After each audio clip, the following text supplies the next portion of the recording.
Alright guys, this is Cisco MMA. This is my first ever video on the channel, and I figure we might as well get started with the most important event coming up here on Saturday, 2 days from now. We have Ankalaev versus Pereira 2, UFC 320. I'm going to be giving you my predictions. I'm going to be doing breakdowns of the fights. I'm going to start off with the early prelims, working my way up to the main card. And I'm not going to give super deep breakdowns for some of these, especially the earlier prelims fights, the women's fights. But let's get to it. So we're going to start at the very beginning. We have Veronica Hardy versus Brogan Walker. I'm going Veronica Hardy, mainly because I like Veronica Hardy for particular reasons. Brogan Walker, this is her debut, right? No, she lost to Jasmine Lucindo and Juliana Miller, so she's literally 0-2 in the UFC. Yeah, no, that's not it. So that's an easy Veronica Hardy pick. I don't think I have to go too much into depth with that. Next fight of the card, we have Austin Vanderford versus Ramiz Brahimaj. I have a tough time with these names sometimes, guys.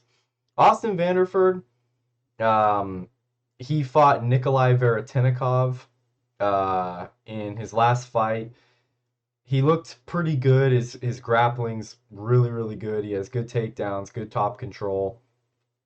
Ramiz Brahimaj, he's on a 2-fight win streak, but I'm still taking Austin Vanderford. I think the grappling will get it done for him. He's a big, strong dude, and I think he's going to be able to get the takedowns that will. Um, so yeah, I think I have Austin Vanderford.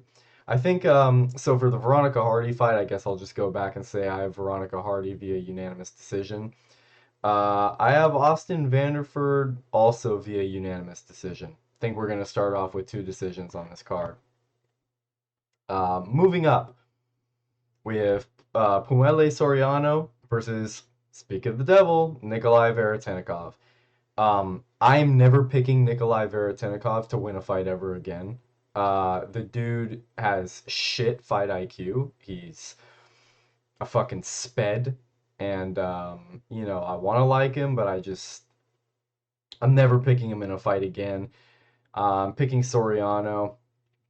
Literally, the only reason I'm picking Soriano is because Veretennikov is just unpickable. I can't pick Veretennikov after his last couple performances. It's just, there is no picking him. Moving up the card.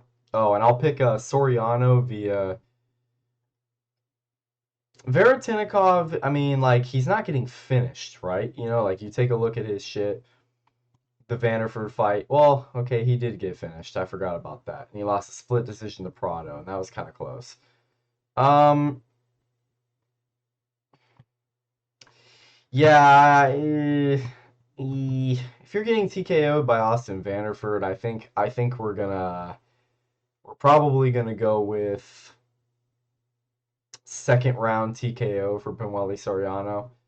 That's my opinion. I think he'll TKO him. I think he'll catch him with a big punch and put him down. Moving up the card, Patchy Mix versus debuting Jacob Wikolacz. Wikolacz? I'm learning Polish, so I should probably be better with those names. Patchy Mix is a big favorite. I'm going Jacob Wikolacz. I'm going with Jacob. I think he shouldn't be that big of an underdog. Um, he has pretty nice hands from what I've seen of his highlight reel, so I just don't. I'm never picking Patchy Mix to win a fight. He looked terrible in his debut against Mario Bautista. And now, don't get me wrong, Mario Bautista is a good fighter. I think he has a legitimate shot against Umar Nurmagomedov.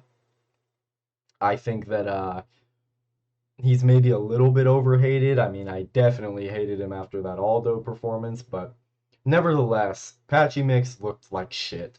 He didn't implement any game plan. He just went in there and put on a mean face, stiff as C3PO.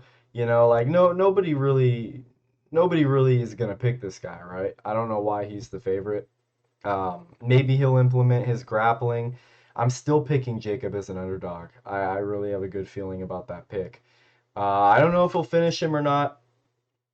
I'm gonna go Jacob Wiklach. I'm trying it with the name, guys. I'm gonna go him via unanimous decision. I think Patchy Mix has a really good chin and his grappling's really good, so I don't see him getting finished, but I'm going Jacob via unanimous decision. Moving on, the final fight on the early prelims. This is a card with a lot of fights, I've noticed. We have Macy Chasson and Yana Santos. Yana Santos is another one of those people I'm never picking to win a fight ever again. If you watch her last couple fights, she really doesn't do anything.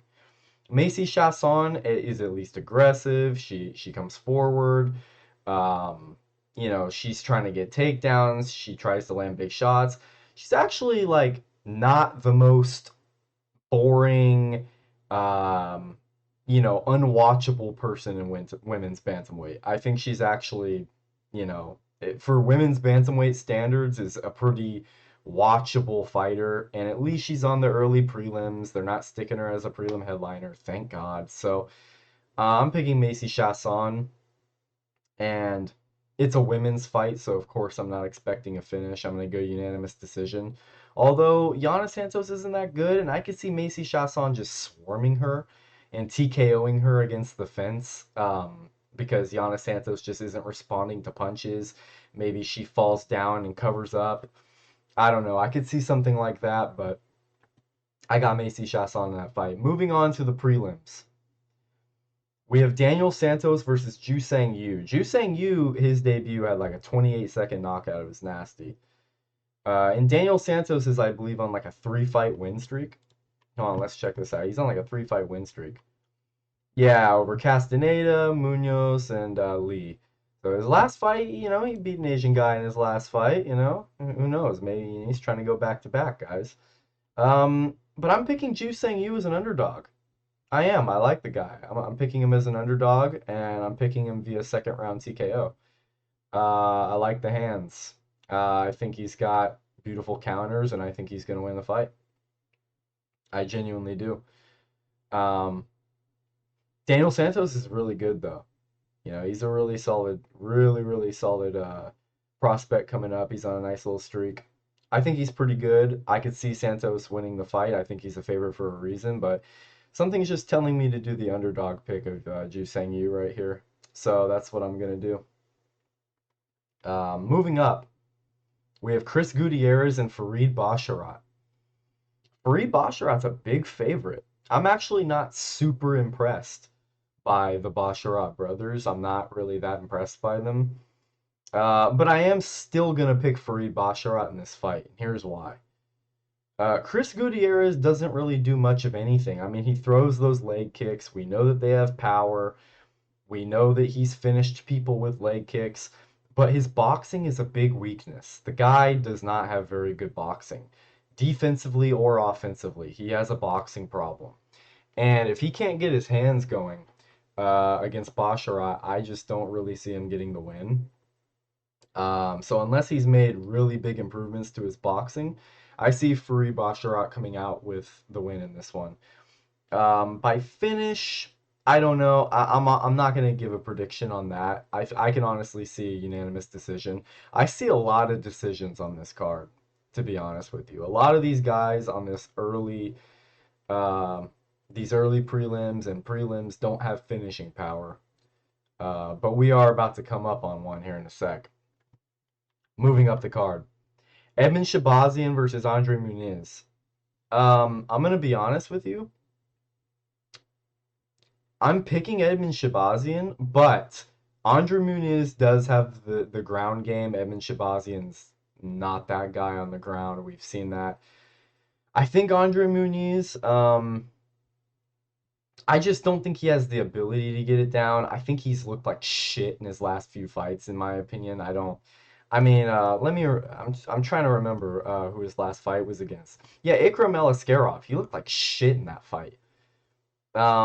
He didn't look very good against Park either. you're getting TKO'd by Paul Craig. Like, dude, I'm just not picking you to win fights in the Big 25. You're getting TKO'd by Paul Craig. Paul Craig, I'm not picking you. All right? So, I'm going Edmund Shabazian. He's actually been looking pretty good. Well, better as of recently because he went on that 3-fight losing streak, and I believe he's bounced back with a couple, right? Yeah, against subpar competition.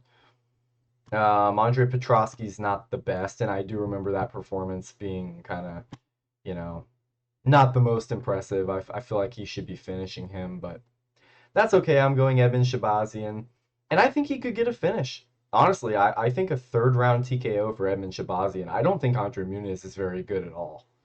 And I could see him maybe even finishing him earlier via TKO. Prelims. Headliner. We have Tebe Gautier versus Trayston Vines. He's, I believe, making his debut. I know he's taking this on short notice. Yeah, he doesn't have a picture. He's definitely making his debut. There's no way I'm picking him. This guy, Tebe Gautier, is a total beast. If you've seen his first couple fights, the dude is a total beast. The dude has ridiculous power. He's Francis Ngannou in a middleweight frame. The dude's a beast. I'm picking a Tebe Gautier to KO Trayston Vines out cold in the first round. I really am. I think he's that good. I think he's a problem for a lot of guys, and his power translates really, really well. And I just don't see somebody like Trayston Vines making his debut, coming in and making an upset out of a Tebe Gautier. I think he's a legit prospect. So, got to watch out for sure. Moving up to the main card, we have Abus Magomedov versus Joe Pyfer. I'm picking Joe Pyfer. Abus Magomedov has looked a little better in his last couple fights, but the dude has no gas tank. Even when he moves slower and paces himself more in a fight, he gasses out. He has a really bad gas tank. I believe it was that fight with Michel Pereira, correct? That was like his last fight. That was pathetic on both of their parts, but it was really a pathetic performance. I know he's on the 3-fight winning streak. I think it was a pathetic performance. I think it was lackluster. I think it's pathetic how bad his gas tank is. And he was fighting a Michel Pereira that does not look good. Michel Pereira has looked like shit lately. He does not look like the Michel Pereira of a couple fights ago that was coming up in the middleweight division. And Abus Magomedov beat what looked like a drained and almost mentally defeated Michel Pereira coming off of that loss against Anthony Hernandez. And he struggled. He didn't look good. And Joe Pyfer, say what you want about him, he also paces himself in his fights. But Joe Pyfer doesn't gas out. Joe Pyfer is proven to be able to go for 3 rounds without gassing out, and he maintains his power across the rounds. Maybe not the same way he has it in the first round, but he definitely still has pop in the third round. And I think he's going to finish Abus Magomedov. If you're getting finished by Sean Strickland in the second round, and I know the circumstances are different because he was coming out really fast paced in the first round and threw a lot of strikes, and but it doesn't matter how he paces himself. The dude gasses out no matter how he fights. So I'm picking Joe Pyfer. I think he'll TKO him in the second round, maybe even knock him out cold. Um, yeah, I just don't see Abus being able to stand there with him. I really don't. And I don't see him in the later rounds being able to get takedowns either. He'll be too gassed. So, moving up, Josh Emmett versus Yusuf Zalal. This is a hard one. I think the odds are a little disrespectful. Yusuf Zalal is a guy that's going to fight on the back foot. He's going to circle around the cage. Um, and it's going to be hard for Emmett to catch him. Emmett's going to probably be chasing him. I think Emmett is getting up there in age. I really like Josh Emmett. He's a really nice guy. Um, he's a really good fighter. A part of me could see him maybe chinning Yusuf Zalal. Like a part of me could see that. Maybe he gets to that chinny chin chin of his and has a vintage Josh Emmett KO. A big meaty hook, a big meaty overhand signature Josh Emmett KO. I could see that happening, you know? The good old Lucas Tracy special, the big meaty hook. I could see it, but I think Yusuf Zalal is going to dance around the outside and outpoint him for 3 rounds, unfortunately.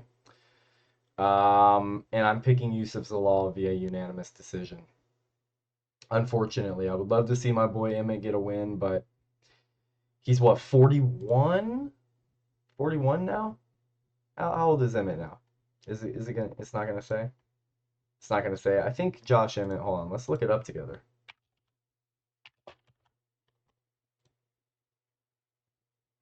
I mean, he's 40. Josh Emmett's 40 years old. Um, I'm picking Yusuf Zalal via unanimous decision. I'm gonna lock that in. Unfortunately, I'm rooting for Emmett though. I'm rooting for Emmett.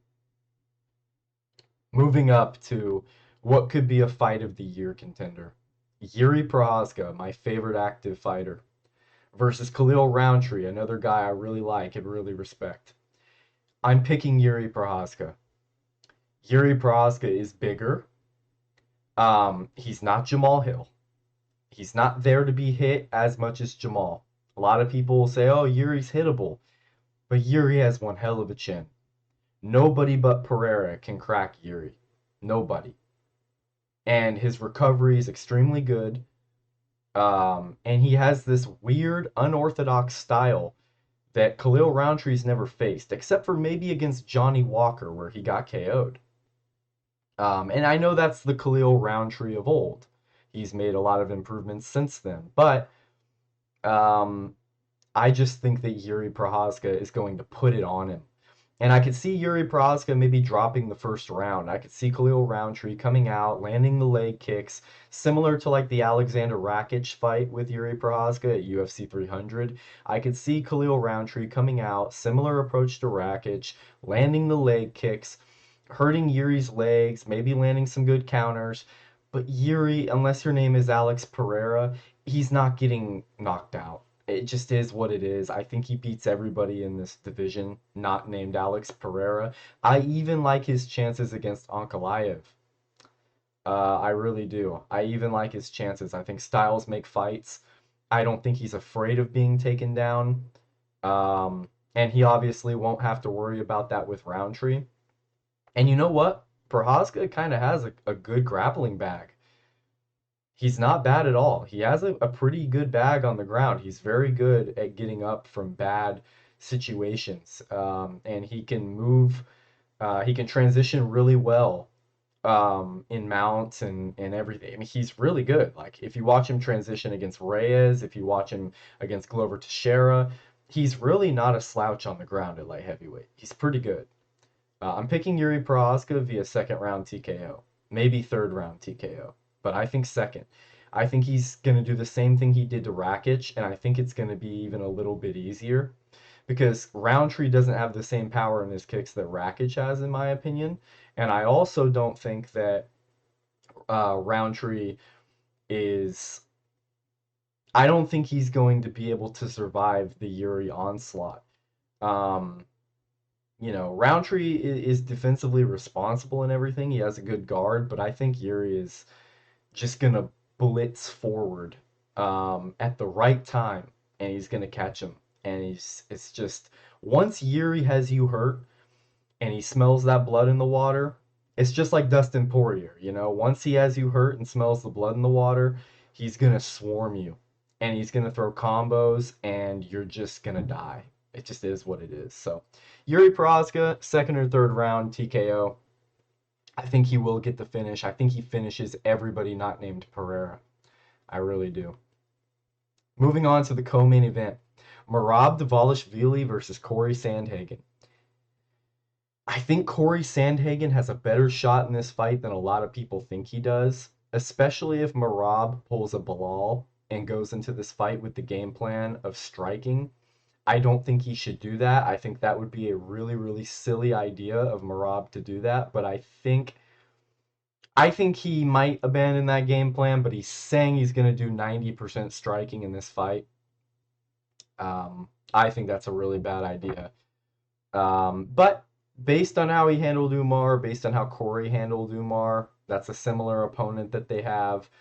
Um, and I know MMA math doesn't work. Styles make fights, and I think this fight is a little closer than the odds make it out to be. But I think Marab is going to win 48-47 unanimous decision. That's my official prediction. I think he's going to win 3 rounds to 2.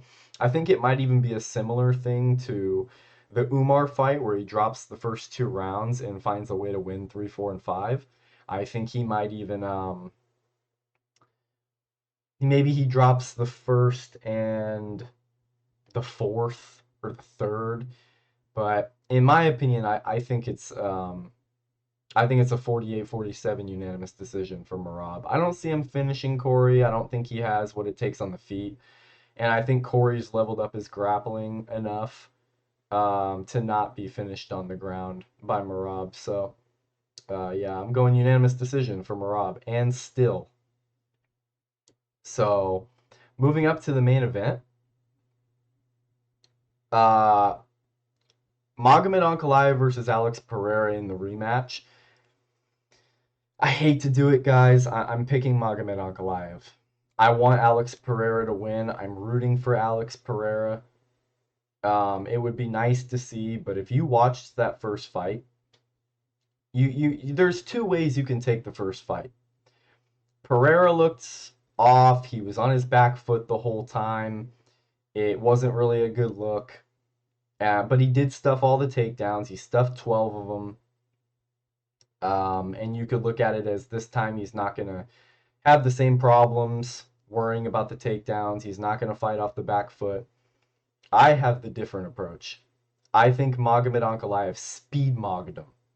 A lot of people were pointing this out. Lucas Tracy pointed this out. I think MMA Guru pointed this out. I'm not 100% sure if I remember, but I know Lucas Tracy did. He pointed out Ankalaev was just faster. He was just flat out faster than Pereira.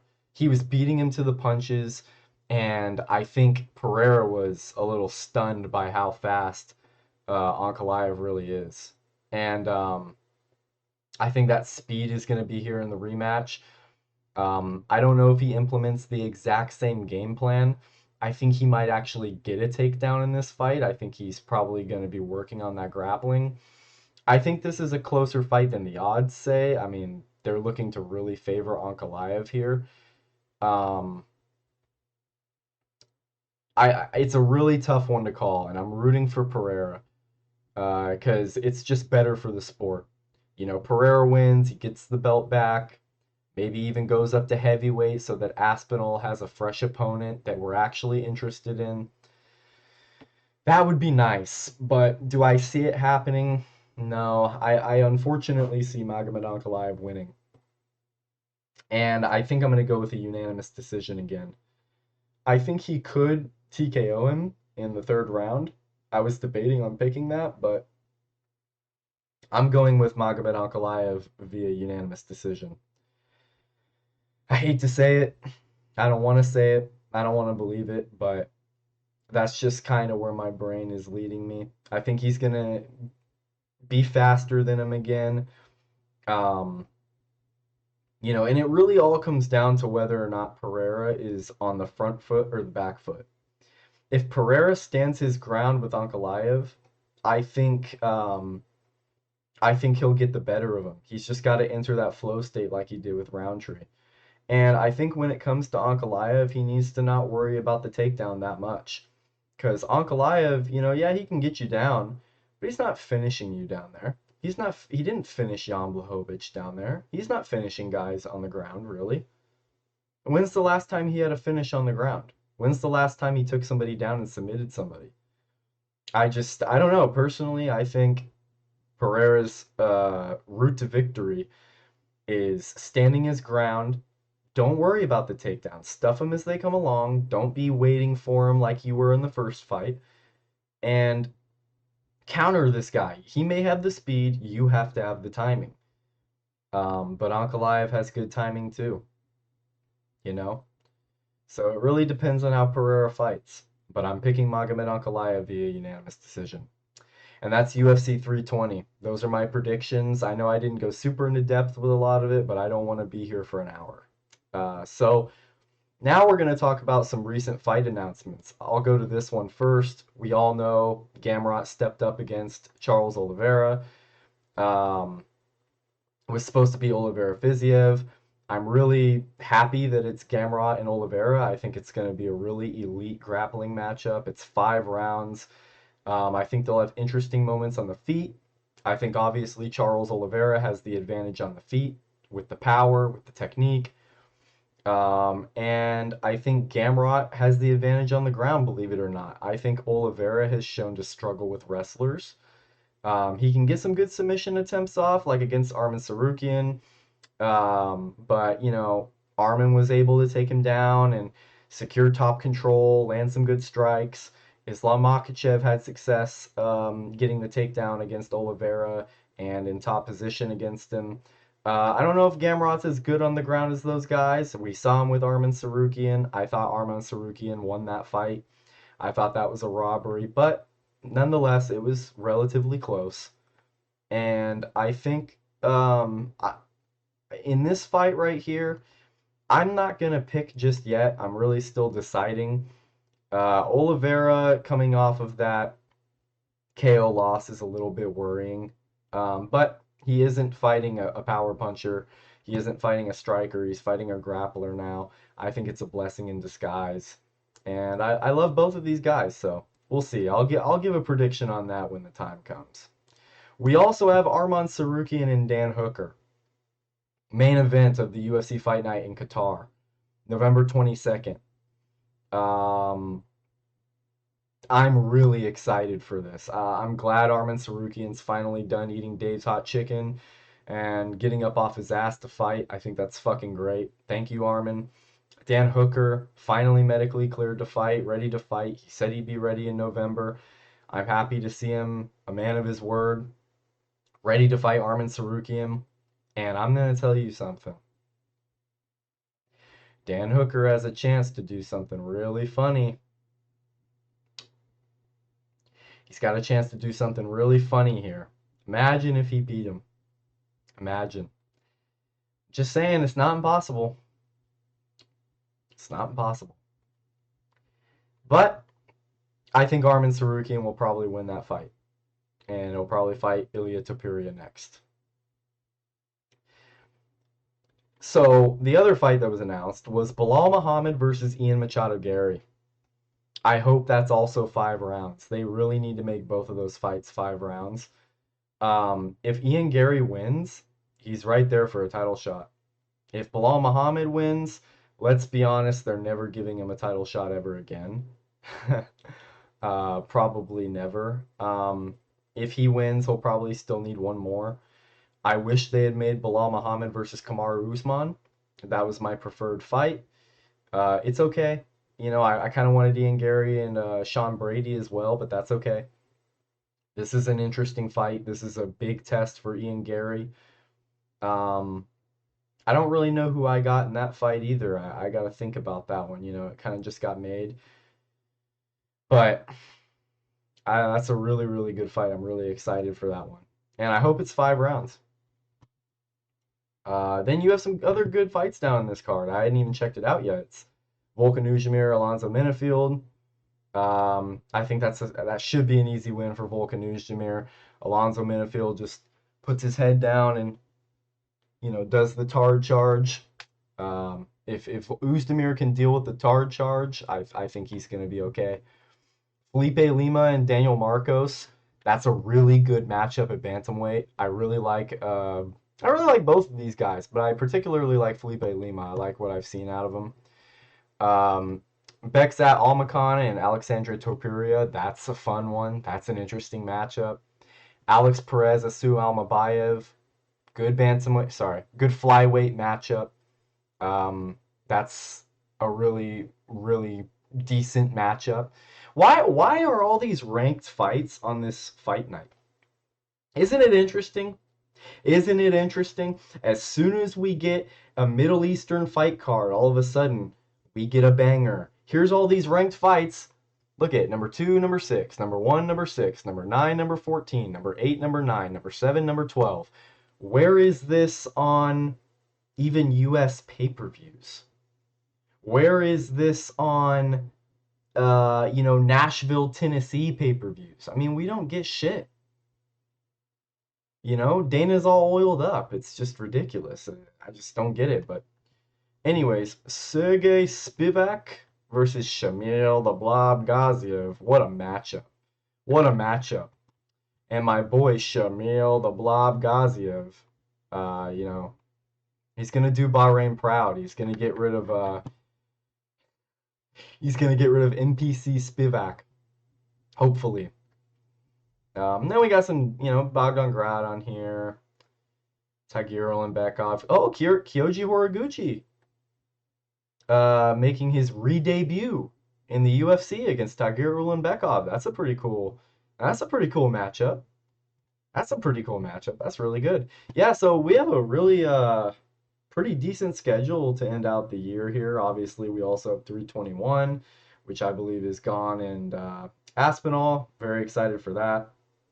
I saw that they strengthened that card a little bit. I was worried about it when it first dropped, but yeah, guys, I mean, that's about it for today. I'm just really hoping that Pereira can get it back against Ankalaev, although I kind of doubt it.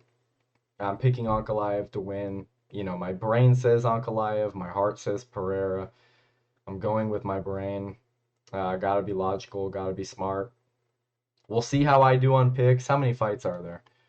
So 5 there, 4 on the prelims, 5 on there. So there's 14 fights. So pretty big card.